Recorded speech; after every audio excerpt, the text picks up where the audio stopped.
Hello friends, मेरा नाम अनुराधा है और मैं एक राइटर हूँ। आज मैं आई हूँ आपके सामने एक कहानी लेकर। आई होप आपको पसंद आएगी।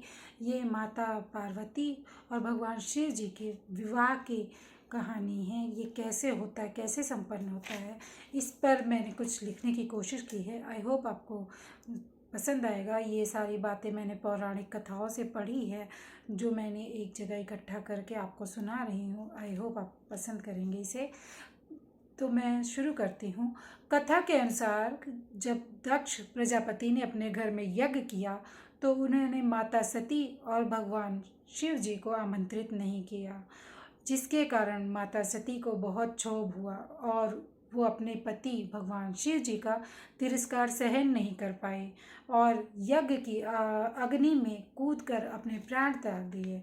जब उन्होंने प्राण त्याग दिए और ये समाचार जब भगवान शिव तक पहुंचा तो उन्होंने तांडव नृत्य शुरू कर दिया। वो अपने क्रोध को एकदम, भगवान शिव ने ऐसा तांडव प्रारंभ किया जिससे पूरी सृष्टि में हाहाकार मच गया, जिससे वो सारे देवी देवता देखकर बहुत व्याकुल हो गए और उन्हें समझ में नहीं आ रहा था भगवान शिव को कैसे शांत कराया जाए। फिर भी सारे देवताओं ने मिलकर भगवान शिव को गुस्से को शांत किया, जिससे वो धीरे धीरे शांत हुए। लेकिन भगवान शिव परम शांति में चले गए और गंगा की तमसा नदी पर संगम शांति से गंगा तमसा के पवित्र संगम पर आकर समाधि में लीन हो गए।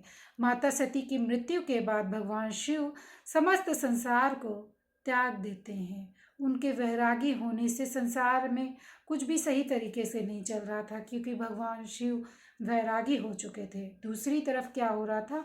दूसरी तरफ माता सती ने पार्वती नाम से जन्म ले लिया था। उनका पुनर्जन्म हो चुका था और जो हिमालय के घर में पुत्री बनकर आई थी उनका जन्म हो गया था। और माता पार्वती ने जो जन्म लिया था उस जन्म में भी उन्होंने भगवान शिव से विवाह करने की इच्छा रखी थी, लेकिन शिव भगवान जी के मन में कोई प्रेम काम भावना नहीं रह गया था। वो वैरागी हो चुके थे, वो पूर्ण रूप से वैरागी हो गए थे।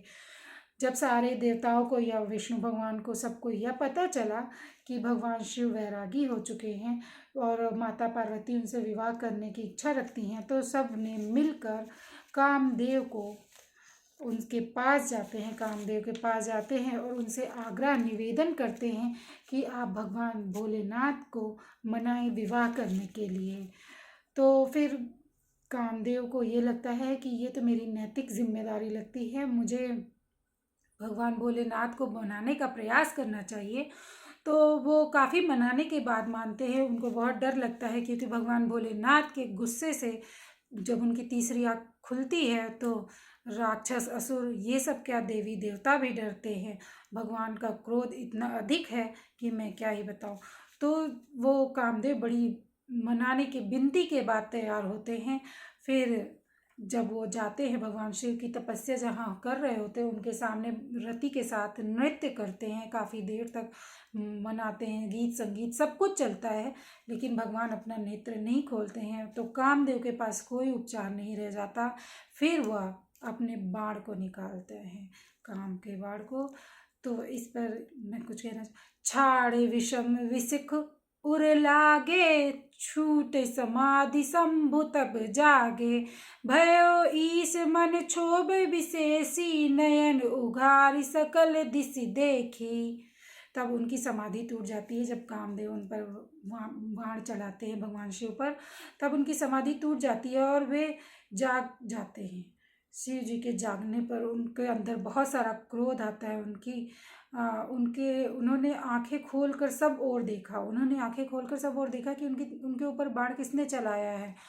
तब कामदेव वहाँ पर एक आम का वृक्ष था, उसके पीछे छुप जाते हैं।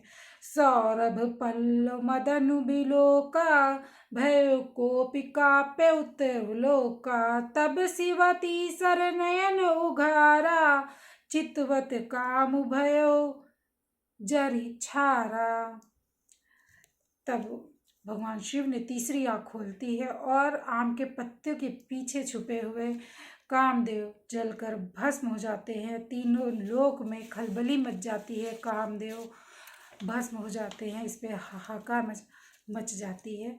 हाहाकार भयो जग भारी, डर पे सुर भयो असुर सुखारी। समुझी काम सुखी सोच ही भोगी, भय अकंटक साधक जोगी।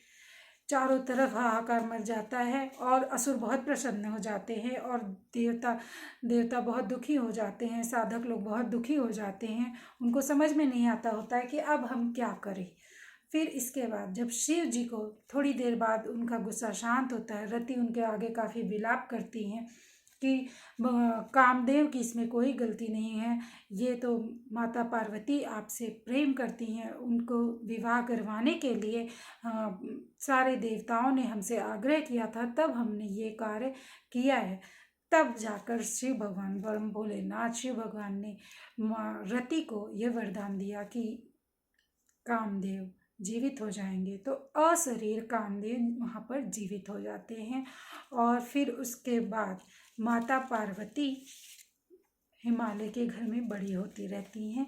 वो जब युवावस्था में आ जाती हैं तो नारद जी उनके पास आते हैं और बोलते हैं कि भगवान विष्णु इनसे विवाह करना चाहते हैं, जिसे सुनकर हिमालय बहुत प्रसन्न हो जाते हैं और वो सोचते हैं कि ऐसा हो जाएगा कि मेरी बेटी का विवाह भगवान विष्णु से हो जाए। तो फिर ये बात जब माता पार्वती को पता चलती है तो वो बहुत चिंतित हो जाती हैं, चिंता में दुखी हो जाती हैं। फिर वो जाकर ये बात अपनी सखियों से कहती हैं। सखियों को जब ये बात पता चलती है कि माता पार्वती भगवान भोलेनाथ से प्रेम करती हैं और वो और किसी से विवाह नहीं करना चाहती, तब हरण तालिका शब्द दो शब्दों से मिलकर बना है, हरण प्लस तालिका।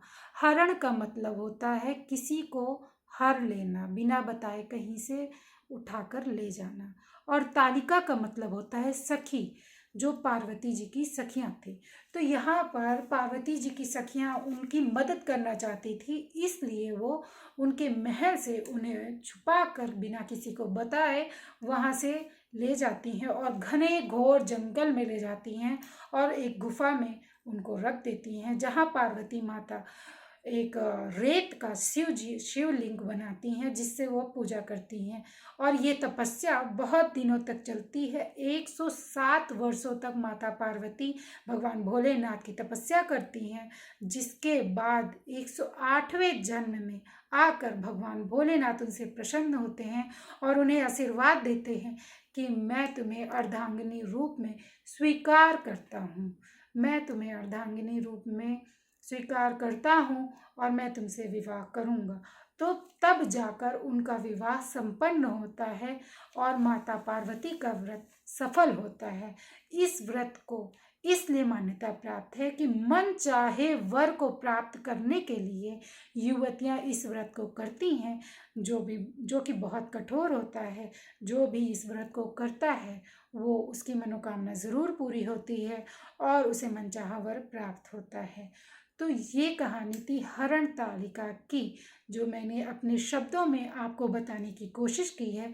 आई होप कि आपको ये वीडियो पसंद आएगा, तो इसे लाइक करिए, शेयर करिए और अगर कोई आपके प्रश्न है मन में तो मुझे कमेंट बॉक्स में लिख के ज़रूर बताएं और पूछें कि आप क्या जानना चाहती हैं, और मुझे बहुत खुशी होगी आपके कमेंट पढ़ के। आई होप आपको भी वीडियो पसंद आएगा, तो लाइक करें, कमेंट करें, शेयर करें और मेरे चैनल को सपोर्ट करने के लिए आप स्टार भी सेंड कर सकते हैं। तो मिलते हैं अगले वीडियो में। शुक्रिया।